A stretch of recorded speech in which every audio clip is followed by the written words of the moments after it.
Jane Roke. I'd rather. Oh, James Bond. No Time to Die. Yeah, so let's talk about this movie. I just watched it. So my opinions are this: the first act of this film is it tries too hard to be funny. It feels like a Marvel film, where there's a lot of referential type of comedy, a lot of like silly stuff like that. It felt too hard. It felt like a parody of Bond to begin with. However, I do admit the first act of the film is actually really good because it kind of starts off like a horror film, and we see Rami Malek jump up like a jump scare in a window, and he's got like this big machine gun and he's got this creepy mask on, and he's chasing this little girl through this house with a machine gun shooting at her. It's a bit goofy, but it's also kind of scary, and it's very intense. It's quite an interesting opening. At first, I thought I was watching a horror film, so I do enjoy that type of. It caught me off guard. Then the next scene is really good. It's like this chase scene through Cuba, I think, and James Bond is on a motorbike. Then he's on an Aston Martin, and it's typical as you'd expect.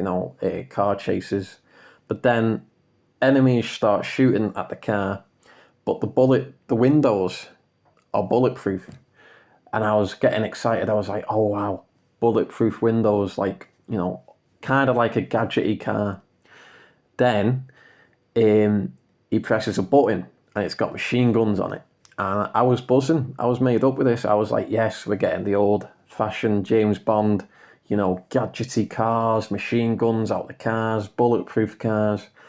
And, it kind of, that caught me off guard as well. So there's a lot of surprises in the beginning. But then once you get past the introduction, it does slow down. However, it kind of feels like a Marvel film. Like I said, it's got a lot of silly jokes, and like Lashana Lynch, the Jane Bond. You've seen it, the new 007. I gotta admit, I'm not a big fan of the character. Although towards the end of the film, I did like her a little bit more. But ultimately, I just prefer Mrs. Moneypenny from Skyfall. I thought she was far better, and she was already that sort of, female Bond counterpart. She already kicked ass in Skyfall. They replaced her with a new sort of female Bond type character, and they should have just kept Mrs. Moneypenny in. I don't know why they replaced her with someone who's quite frankly inferior. So, first act, not so good. However, the opening is very good.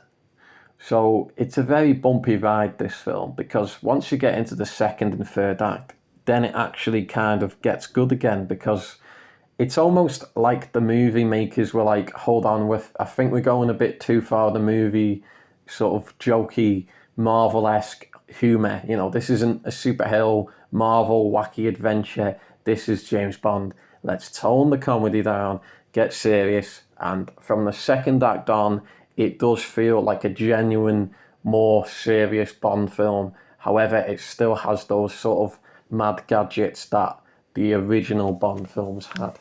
So, it's mostly just the first act, but then second and third act I thought were pretty stellar. Now, I do think some of the gadget stuff goes a little too far. It starts to feel a bit like Spy Kids. It feels a bit like Star Wars. There's a lot of silly ones. For example, there's this like magnet thing where a guy jumps down a chute and he's like screaming, so it's like trying to be funny. And then just before he dies, he like gets suspended in midair and it looks fake, like CGI. And he goes, "Oh, magnets!" And it's so cheesy. And I think they were trying to do like a 1960s thing, but it felt like Austin Powers. That's what it felt like. It didn't feel like something out of a Bond film. It felt like Austin Powers. That's a problem with the first act of this movie. It kind of reminded me of The Last Jedi. Yeah. But that's only the first act.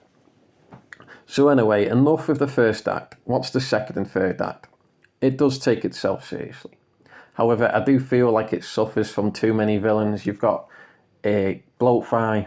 Oh, Spectre, the leader of Spectre, Christoph Waltz, he shows up for one scene, dies immediately. You've got this American guy who's all like smiley, trying too hard to be funny. Turns out he's a mole. He's undercover for the enemy, and he's a villain. Then you've got Rami Malek, who really doesn't show up until the right near the end of the film. On the third act, you get loads of Rami Malek, but you don't really see him in the second act. You only really see him at the very beginning and then the whole third act. So he's like half the film, Rami Malek isn't really in it, which is very disappointing. However, I have to say Rami Malek is a great actor and I really liked him in the villain in this.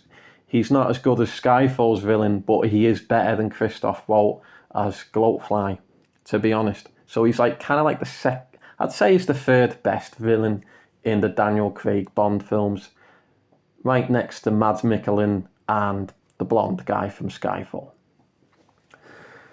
I don't want to spoil what happens in this film because it is a send-off to Daniel Craig. That's all I'm going to say. And this film was made for the purpose of sending that character off, which is something I do like because there are a lot of Bond films where the film ends and then the next film is a different actor and the previous Bond didn't really get a send-off or conclusion to any of his stories. It's just the new Bond and the old film doesn't matter.